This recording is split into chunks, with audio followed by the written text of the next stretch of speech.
Now, I know you love checklists, Steve, in the studio, but I am better than you, and I don't need checklists.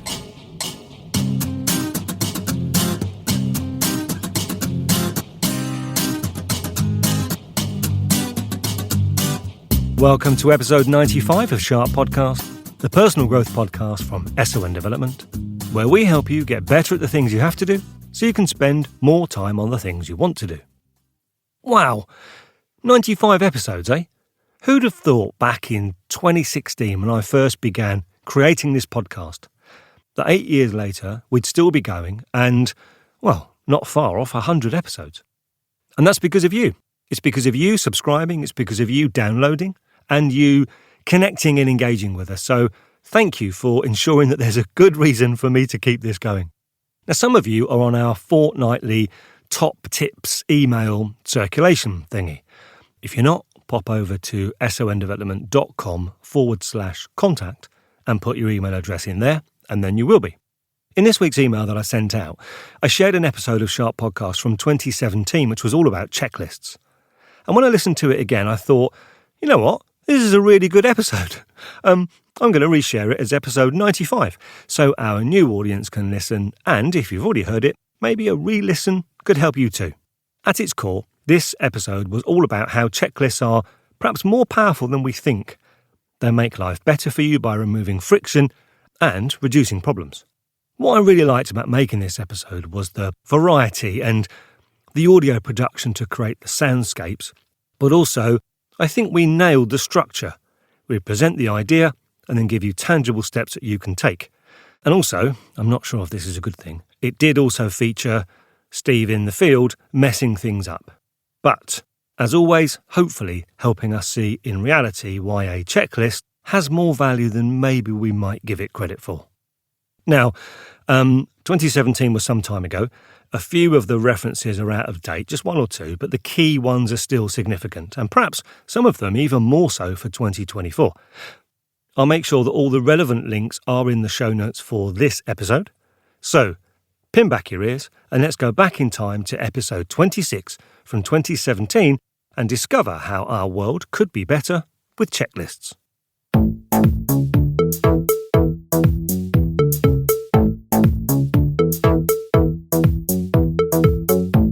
How you doing? I always try to think, how should I open these podcasts? What should I say at the start that's interesting and gets your attention? I've got one line written down here to say, and I haven't even said it.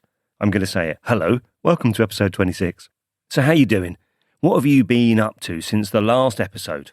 Have you been working on any stuff to help you get better?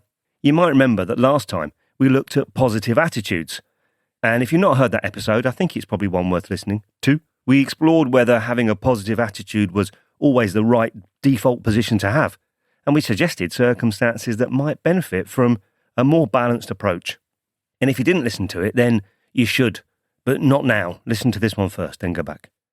We've had lots of great feedback since, and lots of people have been supporting that episode. In fact, there are loads of people that regularly support these episodes. I just want to very quickly say special thanks to Mel, Debbie, Mike, Carrie, and Guy, my voiceover buddies, who are always sharing and promoting the podcast. Thank you. To the people at Podden Family, hashtag Podden Family. I love the interaction that we have on Twitter, and there are far too many other podders. Is that a word, podders? Far too many podders to mention all of them, but people like the X and Y Show, the Unwritable Rant, the Yes But Why podcast, and the very funny Super PP Time. I find it very funny. If you just want to laugh at two guys trying to make each other laugh, that's well worth a listen. I love interacting with people on Twitter, Instagram and Facebook as well. So if you're out there, say hi.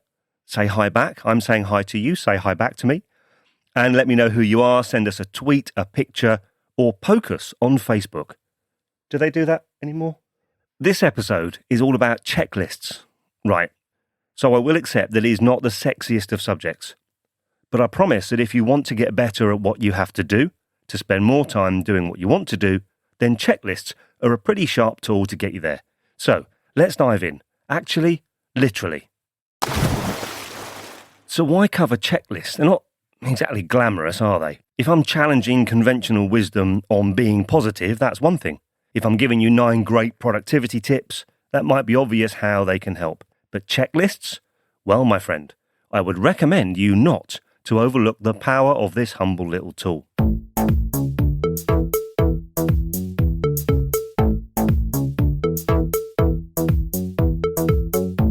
Who uses checklists?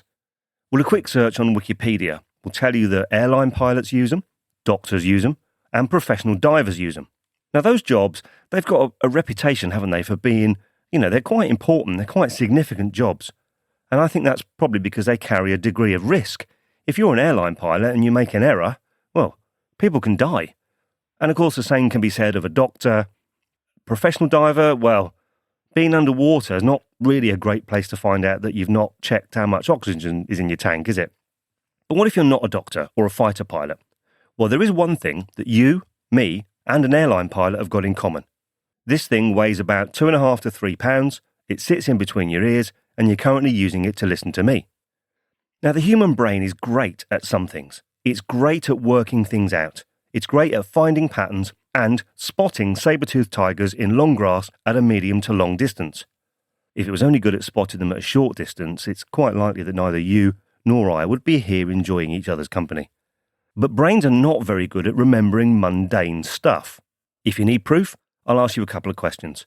Have you ever worked really hard at coming up with a unique or a creative gift for a loved one's birthday or a special event, only to get it home and realise that you've got no sticky tape to wrap it up with? Or what about the last time that you got back from a supermarket trip and you're putting the shopping away and you've remembered that you should have bought batteries or beans or sticky tape? Now, we come up with solutions to cover up our brain's shortcomings. If you're a parent, have you ever made lunch for the family and then put it in front of the door so it's in the way that they've got to pick it up before they get out the front door, or put it in someone's school bag so they don't forget it? We write things like shopping lists because we don't have the capacity to remember everything that we need, even when we're standing right in front of it in the supermarket.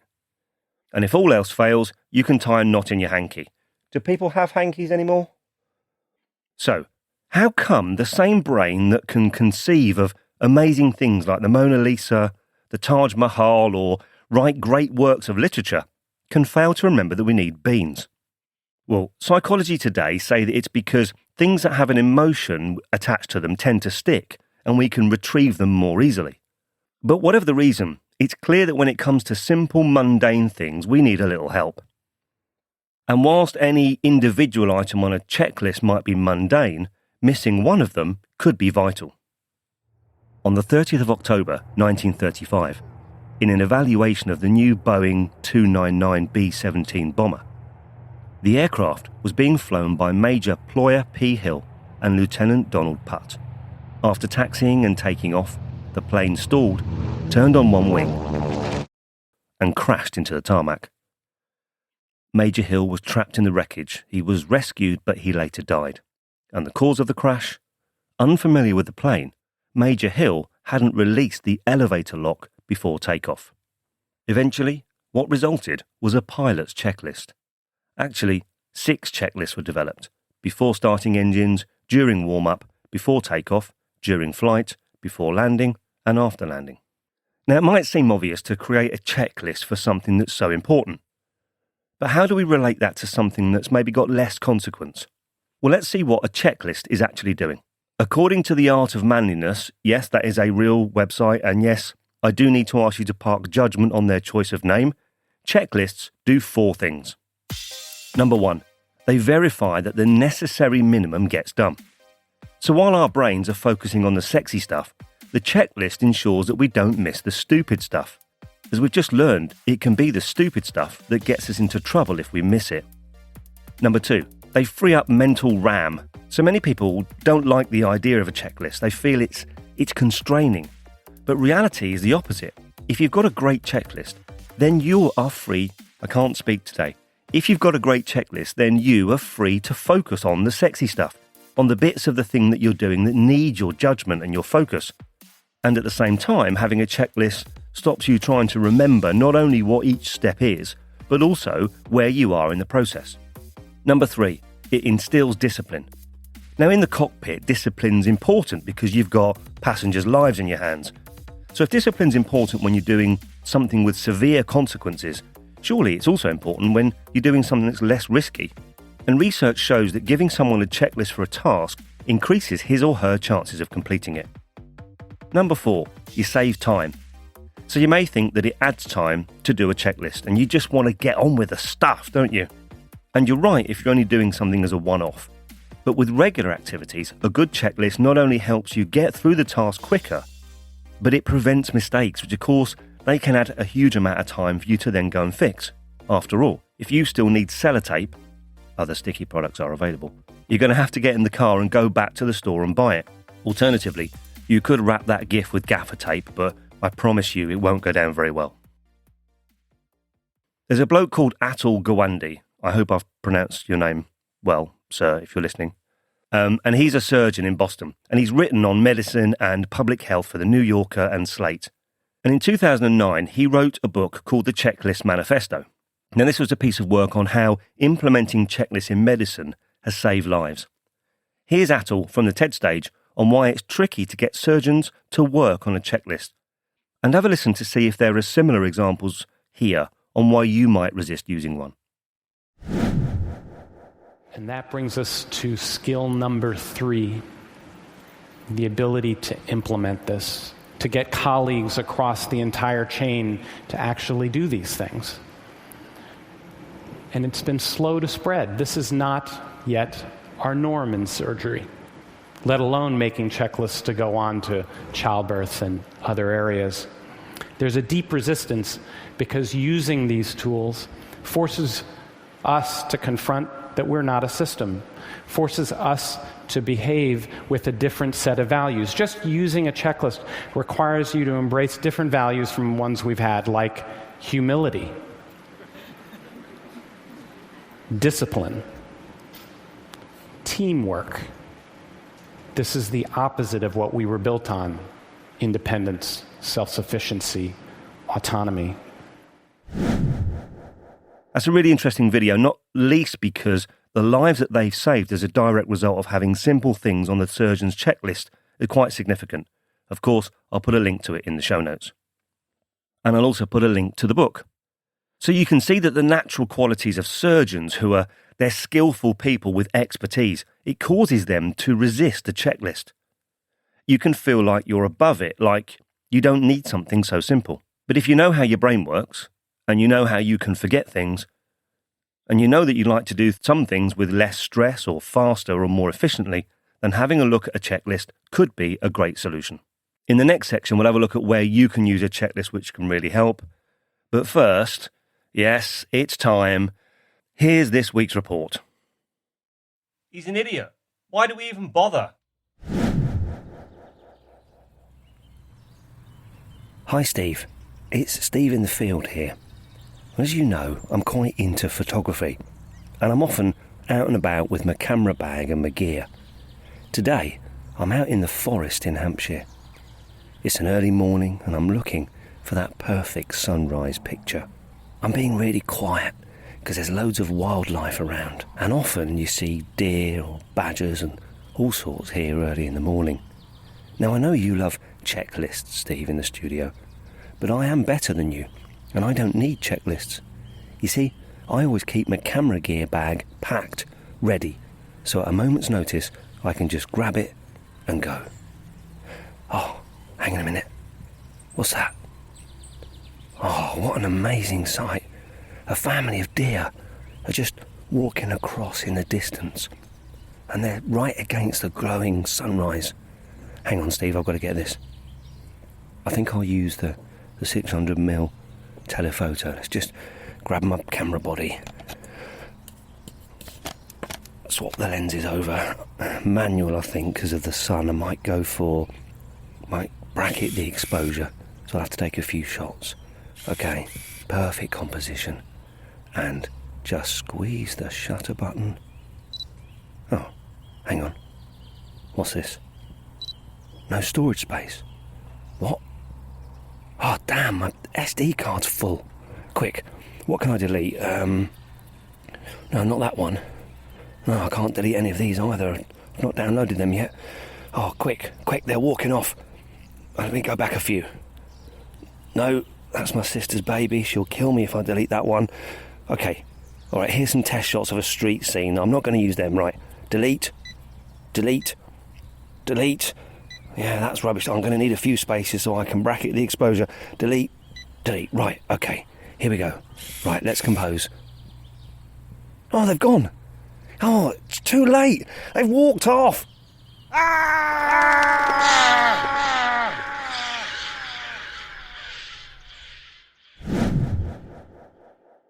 Okay, I think he slightly overreacted at the end there, but anyway, good luck, Steve.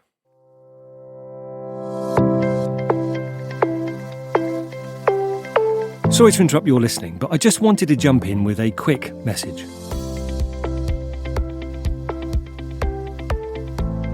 If you've listened to Sharp Podcast for a few years, you might be wondering why we've been mentioning SON development and what that's all about.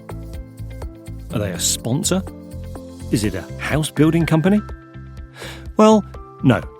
You see, we've been making Sharp Podcasts since 2017, and it's always been our aim to give you free resource that helps you get better at the things that matter to you, and we're not planning to change that. But SON Development is the training company that I founded in 2021 to help organisations, teams and individuals improve performance and make a real difference to their working lives. We run workshops, we do consultation, and we provide digital resource about leadership, coaching, sales, customer service, planning and prioritisation, and loads more stuff. So if you're a business or a team leader and you're frustrated that your training isn't making a real difference, give us a shout. You can find out more about what we do at sondevelopment.com, and of course there's a link in the show notes. But if you prefer to get your development free of charge with Sharp Podcast, would you do us a favour and just make a quick note now to share this episode or any that you really like with your friends, family, colleagues, anyone who you think it could help. We'd really appreciate it. End of interruption, back to the episode. Malcolm Gladwell wrote a review of Attal's book, The Checklist Manifesto, and he said, he begins on familiar ground with his experiences as a surgeon, but before long it becomes clear that he's really interested in a problem that afflicts virtually every aspect of the modern world. And that is how professionals deal with the increasing complexity of their responsibilities. It's been years since I read a book so powerful and so thought-provoking. Now, Malcolm Gladwell's not someone that, in my view, is easily impressed, so I think there's something in this. As you know, in this podcast, we only share things that have got independent verification or things I can talk about from personal experience, and checklists is one that's got both. In fact, I use a checklist for the podcast. You know, it might just sound like a bit of a chat and there's some music, but actually, there are 44 steps to producing and publishing each episode.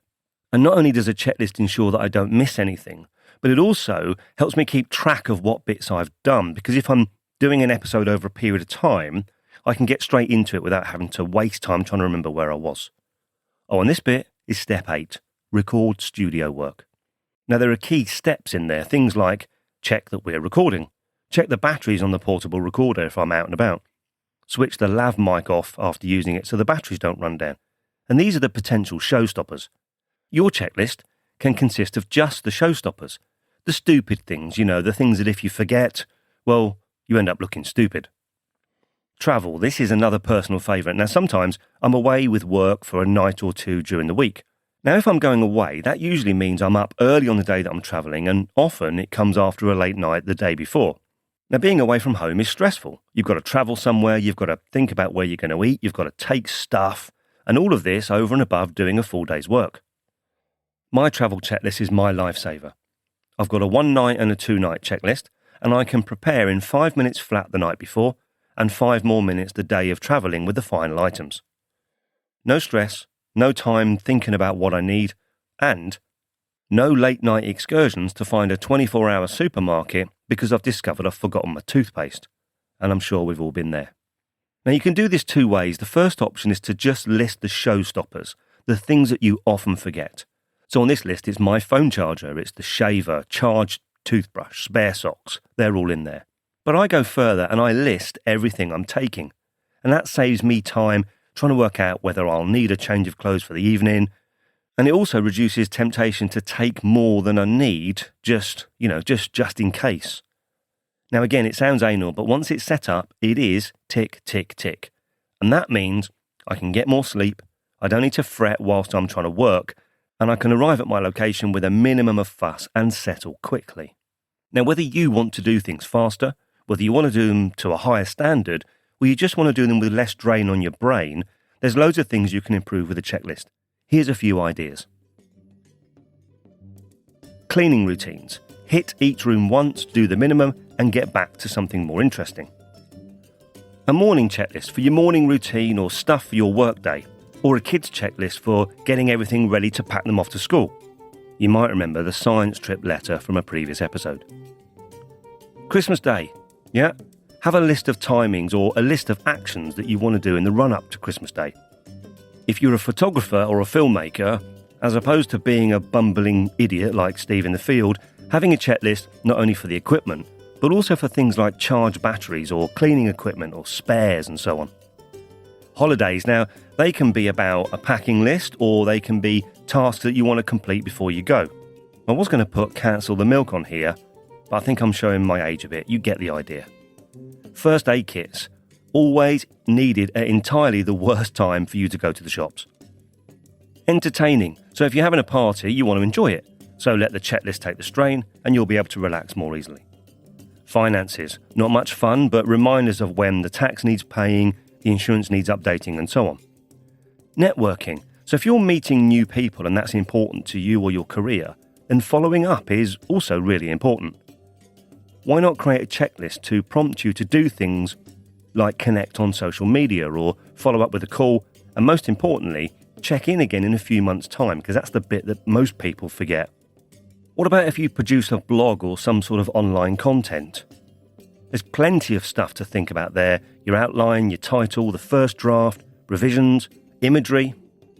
I've got my own checklist for the imagery for the podcast because there's 3 different sizes for each episode. One for YouTube, one for Instagram, and one for the webpage. And then there's another version for the one that has the video snip on it. So that's a little checklist routine in its own. But if you're blogging, you've also got to think about publishing, social media, and so on. So again, invest a little time in the checklist and you'll never miss a vital step again. Now, there's plenty of ways that you can construct your checklists. If you want to keep it simple, just write them on a bit of paper or in a diary or a notebook if you like writing stuff down. You can use Excel or Word if you want electronic versions. And if you want to use your device, well, there's loads of choice. My 3 favourite are Evernote, which I use for my travel checklist. And the great thing about Evernote is you can create your list, put check boxes in, and then it's permanently there. For my podcast checklist, I use Nozbe. With Nozbe, you can make a template which sets out the steps, and then you create what's called a project from the template. And as you complete each step, it disappears. And this is a great way of keeping your next action always at the top of the list. That's good if you're completing each step over a period of time. And finally, Wunderlist is great. You can have dedicated lists for different things, and like Nozbe, each step disappears as you complete it. And then, once you've done your list, you can look at all the completed stuff and make them all live again, ready for the next time. The beauty of Wunderlist is you can add things to your checklist, and different people can update the list remotely. Like the other day, when I was in the supermarket, and Lisa remembered that we needed bananas, but she was somewhere else, it just appeared on the list like magic. The key thing for making these work is keep it practical. If the checklist isn't working, don't give up, but revise what you're doing with it. And if needed, take things off the list if it's becoming too cumbersome. Kichi is not a word. Keep each step a clear action. So don't just put ironing on your travel checklist, but specify what you need to iron. Now remember, these checklists are not a how-to guide. They're key things that you must do when you're carrying out a repeated activity, and it'll only work for you if they're simple, clear, and reliable enough for you to use when you need them. When you're in a rush or when you're tired, that's when they really come into their own. If you're really serious, you can look at Atul's guide for creating effective checklists. I'll put a link in the show notes. Or if you want to just dive in and crack on, just write it on a bit of paper and get going. Don't let complexity get in the way of making your life more straightforward. Hopefully this has got you thinking. I'd love to hear what you're using checklists for. And share checklists that you've produced. You can either send them to me by social media or direct message, or if you give me an email address in the leave a reply section, which is at the top of any episode on the website, I'll share them back with our listeners. And if you've got any comments on any episode, that's a great place to leave them. So it's at the top on the website. You can click the leave a reply bit and then put your comments in, as long as you're nice. So, the humble checklist. Figuratively, they can be lifesavers if you use them effectively. Or, if you're listening to this podcast on an airplane right now, or you travelled by air last week or last night, it's just possible they may have literally saved your life. So what do you think? I said at the start that I'll put the relevant and up-to-date links in the show notes for this episode. And we'd love to hear how you've got on with it. Tell us if you've added some checklists to your routine and how they've helped. You can connect with me on LinkedIn, just search for Steve O'Neill, or go to the website, sondevelopment.com, and have a look round. You can connect. Oh, and on the contact page, you can add your details to get that fortnightly top tips and ideas email. So that's it for episode 95. Remember, as we always say, don't try to be better than anyone else. Just try each day to be a little better than the person that you were yesterday. See you next time.